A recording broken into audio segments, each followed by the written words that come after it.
Let's get serious. Senator Bill Cassidy, Republican from the great state of Louisiana, joins me now. Mr. Senator, a 50% cut in emissions by 2030. That's the target. Is it doable without a huge gas price increase? No, so first thing about this is it's going to be 40% since relative to 2005. We've already reduced emissions by 17% since 2005. So we're already almost halfway there. Now, that's their claim. They've not shown us objective evidence. Rhodium has done an analysis, said that they could get down to 35% in U.S. emissions. I'm skeptical because initially, at least, and into the whole 10-year period, they are going to drive products coming from Asia here.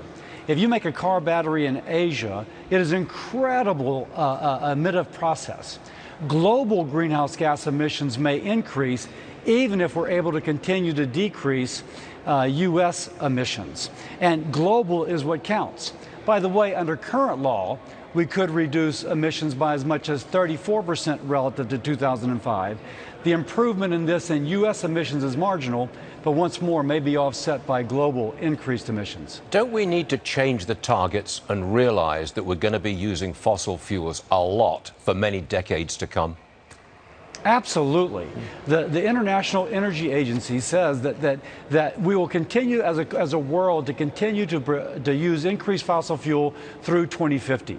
Now, we in the U.S. produce fossil fuel in a much more environmentally responsible way than they would in Russia, than they would in Iran, etc.